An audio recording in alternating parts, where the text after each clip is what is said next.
अस्सलामुअलैकुम वरहमतुल्लाहि वबरकातुहू। हमने पिछली क्लासों में टीईटी 2019 के पेपर के मुताल्लिक़ से तफसील से मालूमात हासिल किए थे। आज हम मज़ीद आगे बढ़ते हुए उन्हीं सवालात को और हल करने की कोशिश करते हैं। जैसा कि मैंने पिछली वीडियो में बताया था, अगर हम पिछले सालों में लिए गए टीईटी के पेपरों को अच्छी तरीके से मश्क करेंगे तो हमें एक अंदाज़ा होगा कि आने वाले सालों में कैसे सवालात पूछे जाएंगे। अगर हम अच्छी तरीके से मश्क करेंगे तो आने वाले टीईटी के इम्तहानात और सीईटी के अंदर हमें बहुत बड़ा फ़ायदा होगा। आइए आज हम उसी के मुताल्लिक़ से और मज़ीद सवालात को हल करने की कोशिश करते हैं। ये पेपर जो हल किया जा रहा है टीईटी 2019 यानी टीईटी 2019 के अंदर पूछे गए सवालात ही और बहुत बेहतरीन सवालात ही। अगर इसकी मश्क अच्छी तरीके से करेंगे और हम यहाँ पर सिर्फ सवालात के जवाब नहीं बता रहे हैं, तफसील से मालूमात भी दी जा रही हैं। अगर तफसील से मालूमात को हासिल करेंगे तो आने वाले पेपरों में हमें इंशाअल्लाह मदद मिलेगी। आइए अब हम एक सवाल को देखते हैं जो 2019 में पूछा गया था। सवाल ये था, इनमें गलत बयान है यानी फॉल्स स्टेटमेंट, यानी गलत बयान कौन सा है। तो सबसे पहला बयान देखते हैं क्या वो सही है या गलत। सबसे पहला बयान ये था, दो सही अदद का मजमुआ हमेशा एक सही अदद होता है। अब आप जान गए होंगे ये सवाल जो पूछा जा रहा है सही अदद के मुताल्लिक़ से पूछा जा रहा है, जिसे अंग्रेज़ी में या इंग्लिश में इंटीजर्स कहा जाता है। सबसे पहले हम इस बात को वाज़ह तौर पर समझते हैं कि इंटीजर्स कौन कौन से हैं। मैं इंटीजर्स का सेट यहाँ पर लिखता हूँ जिसे आई या जेड से ताबीर करते हैं। अब एक मरतबा मैं वाज़ह तौर पर समझाता हूँ। सही अदद यानी सही एदाद को अंग्रेज़ी में इंटीजर्स कहा जाता है, जिसे आई या जेड से ताबीर करते हैं, जिसमें सिफर भी होता है, प्लस और माइनस 1 भी होता है, प्लस और माइनस 2 भी होता है, प्लस और माइनस 3 भी होता है। इसी तरीके से ये सेट आगे बढ़ता चले जाता है। अब आप इस सेट को बगौर देख सकते हैं कि यहाँ पर प्लस भी हैं यानी मुस्बत भी हैं और मुनफी भी हैं। अगर इस सेट को इस तरीके से भी लिखना चाहें तो लिख सकते हैं।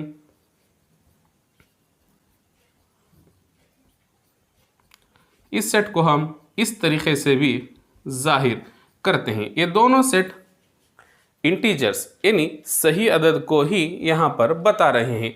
इस बात को हमने वाज़ह तौर पर आप समझा कि इंटीजर्स यानी सही अदद में मुनफी भी होते हैं यानी माइनस भी होते हैं, सिफर भी होता है और मुस्बत भी होते हैं, पॉजिटिव भी होते हैं, नेगेटिव भी होते हैं और सिफर भी होता है। तो हम इसे जानने के बाद अब हम ना एक बात यहाँ पर वाज़ह तौर पर मालूम हुई कि इंटीजर के सेट में यानी सही अदद के सेट में कौन से एदाद मौजूद हैं, यहाँ पर कौन से नंबर्स मौजूद हैं। अब हम देखते हैं सवाल को। यहाँ पर बयान एक है, दो सही अदद का मजमुआ। फ़र्ज़ करें, मैं एक मिसाल लेकर इसे समझाता हूँ। यहाँ पर नफ़ी 2 एक सही अदद है और इसी तरीके से यहाँ पर जमा 3 एक सही अदद है। हमने पिछली वीडियो में भी इसके मुताल्लिक़ से बताया था। नफ़ी 2 जमा ज़रब जमा क्या होता है, जमा होता है 3।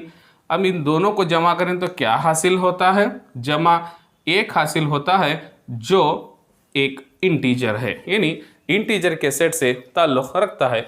इसका मतलब ये हुआ कि बयान नंबर 1 सही है। दो सही अदद का मजमुआ हमेशा एक सही अदद होता है। अब हमने देखा अगर दो सही अदद लेंगे, जैसा कि -2 प्लस 3 को हमने लिया तो हमने जमाया तो हमें क्या हासिल हुआ, जमा 1 हासिल हुआ, वो भी एक सही अदद है। तो फर्स्ट स्टेटमेंट इज़ ट्रू यानी सही है। तो दूसरा स्टेटमेंट को देखते हैं, दो सही अदद का फ़र्क। यहाँ पर दो सही अदद का फ़र्क पूछा जा रहा है। दो सही अदद का फ़र्क यानी हमें दोनों के दरमियान फ़र्क को मालूम करना है। फ़र्ज़ कीजिए यहाँ पर 3 है, इसे अलामत के साथ लिख लें, जमा 3 हुआ, तफरीक़ कर रहे हैं और एक हमने सही अदद को लिया नफ़ी 2। अब आप इसे तफरीक़ करते हैं। नफ़ी ज़रब नफ़ी क्या होता है, पहले जमा 3 को लिख लें, नफ़ी ज़रब नफ़ी क्या हुआ, जमा हुआ, तो 2 को लिखें तो दोनों अलामतें जमा हैं तो जमा 5 हासिल हुआ। ये भी एक इंटीजर है यानी ये भी एक सही अदद है। तो दूसरा बयान भी सही हुआ। जैसा कि हमने देखा था पहला बयान भी सही था, दो सही अदद का फ़र्क हमेशा एक सही अदद होता है। आइए अब हम तीसरे स्टेटमेंट की तरफ बढ़ते हैं। दो सही अदद का हासिल ज़रब, यानी we have to multiply two integers. यहाँ पर किसी भी दो सही अदद को लेंगे, नफ़ी 2 ज़रब नफ़ी 5। यहाँ पर हमने दो सही अदद को लिया, अब इसे ज़रब करेंगे तो क्या होता है, नफ़ी ज़रब नफ़ी क्या हुआ, जमा हुआ, माइनस इंटू माइनस प्लस हुआ, 2 पंजे 10, 2 5 10 हुआ। तो ये भी एक इंटीजर है। इसका मतलब हुआ तीसरा स्टेटमेंट भी सही है। तो हमारे पास बचा अब चौथा स्टेटमेंट। आइए उसकी भी जांच करते हैं, उसके मुताल्लिक़ से भी मालूमात हासिल करते हैं। एक सही अदद की दूसरे सही अदद से तक़सीम पर खारिज क़िस्मत हमेशा एक सही अदद होता है। आइए देखते हैं। नफ़ी 4 तक़सीम नफ़ी 8। यहाँ पर हमने दो इंटीजर्स को लिया है, नफ़ी 4 और नफ़ी 8। अब हमें इन दोनों को तक़सीम करना है, नफ़ी 4 बटा नफ़ी 8। यहाँ पर नफ़ी नफ़ी गेट कैंसर, 4 1 4, 4 2 8। यहाँ पर 1 बटा 2 आया, तो 1 बटा 2 ये सही अदद के सेट में हमें दिखाई नहीं दिया। तो इसका मतलब ये हुआ दिए गए इन स्टेटमेंट्स में, इन बयानात में ये गलत है। तो हमारा ऑप्शन यहाँ पर जो पूछा जा रहा है, इनमें गलत बयान कौन सा है, तो गलत बयान हुआ नंबर 4। तो ये हमारा इन तमाम के स्टेटमेंट्स के जायज़ा लेते हुए हमने एक नतीजे पर पहुँचा कि दिए गए बयानों में चौथा बयान गलत है। अगर आप सही अदद की बंदिशी खासियत को, क्लोजर प्रॉपर्टी को पढ़ते हैं, क्लोजर प्रॉपर्टी ऑफ इंटीजर, तो आप मज़ीद मालूमात इसके ताल्लुक़ से हासिल कर सकते हैं। आइए अब दूसरे सवाल को देखते हैं। यहाँ पर 42 तलबा यानी 42 स्टूडेंट्स की एक जमात है। कुल तलबा कितने हैं, सबसे पहले हम लिखते हैं कुल तलबा, उसके अंदर यानी टोटल स्टूडेंट्स कहते हैं 42 हैं।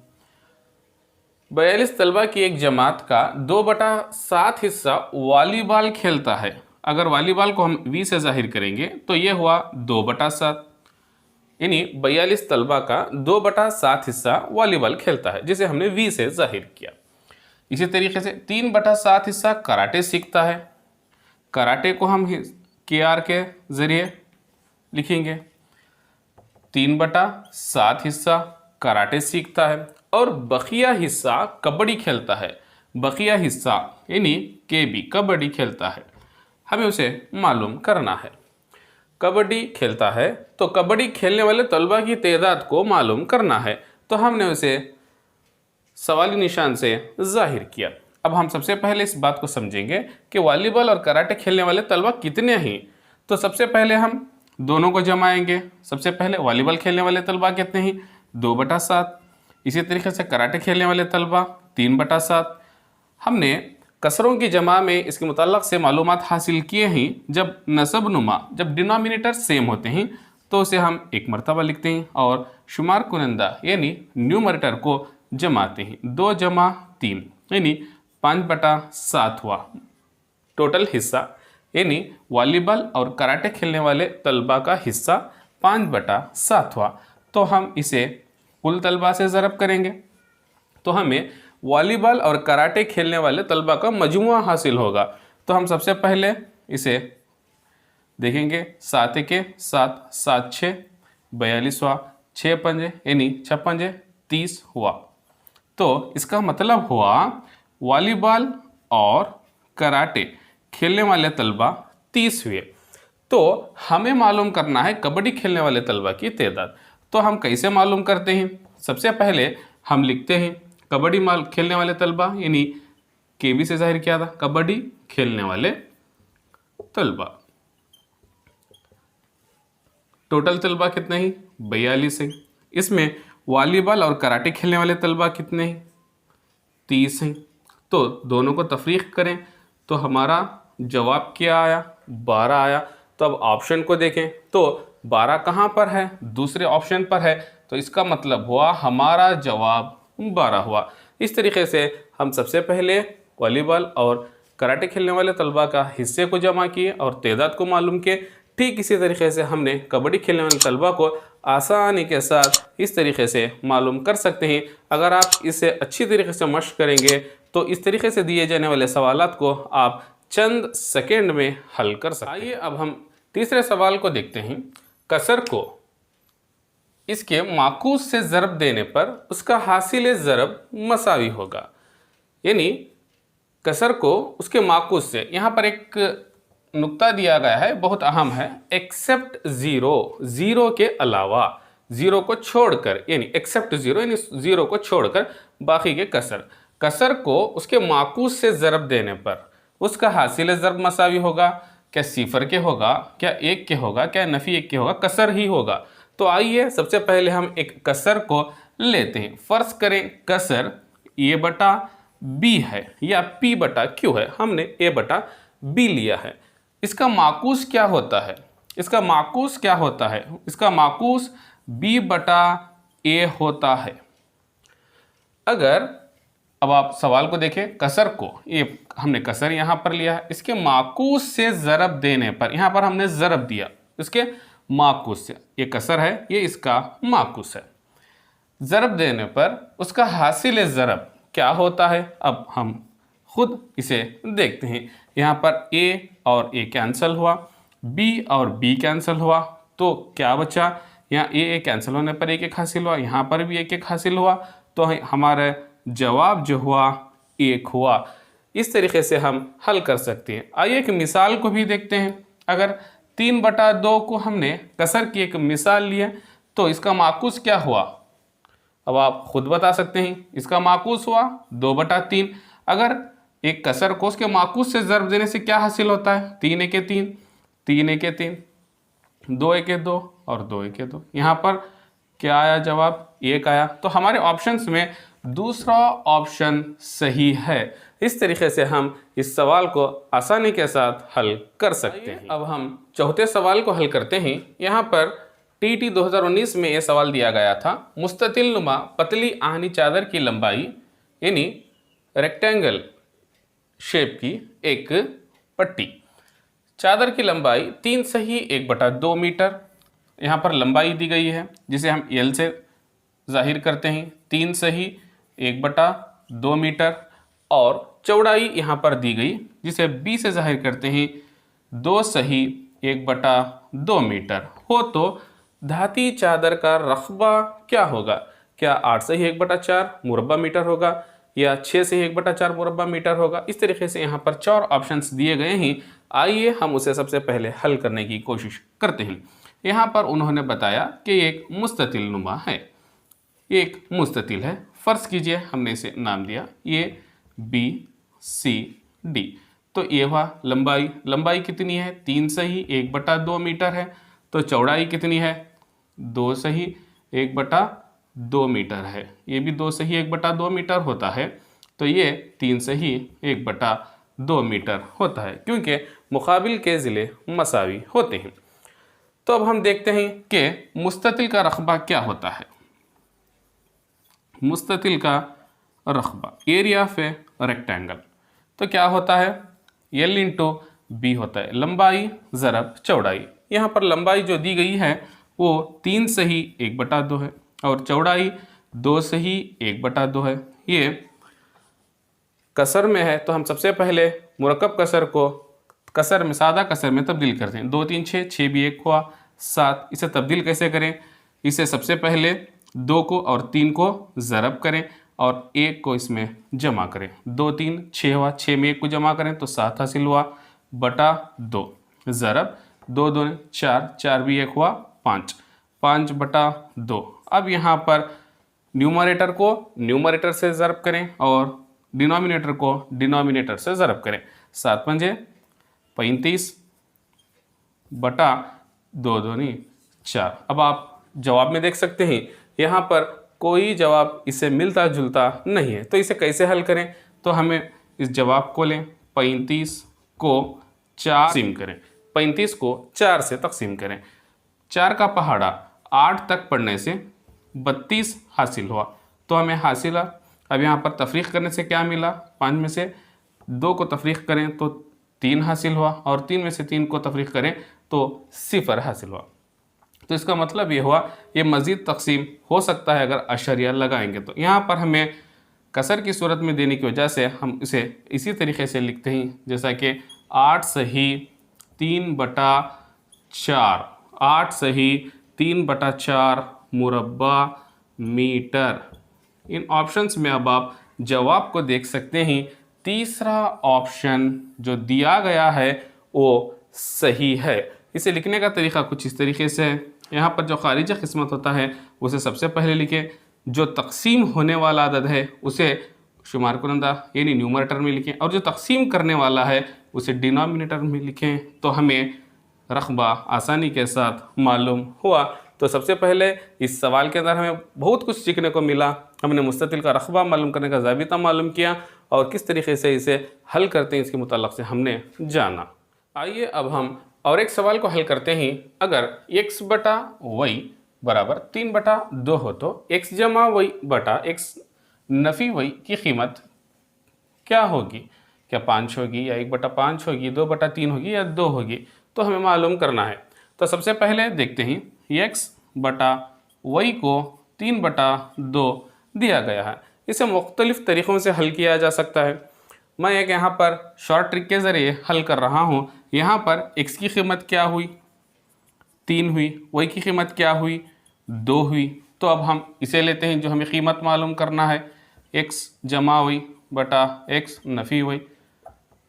x की जगह x की कीमत डालें 3, जमा y की कीमत 2 है तो 2 लगाएं, और x की जगह 3 है तो 3 लगाएं, नफ़ी 2 की y की जगह 2 है तो 2 लगाएं।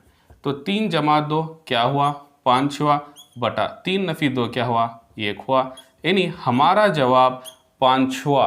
इस तरीके से हम आसानी के साथ मालूम कर सकते हैं कि दिया गया जवाब 5 यहाँ पर सही है।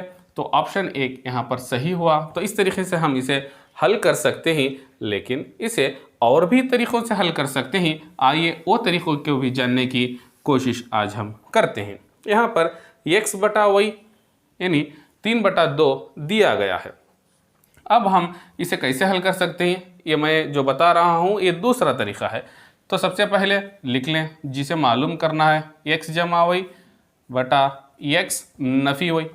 तो यहाँ पर आप देख सकते हैं हमारी कीमत यहाँ पर x बटा y की दी गई है। तो हम सबसे पहले दिए गए मसावत को हम किससे तकसीम करें?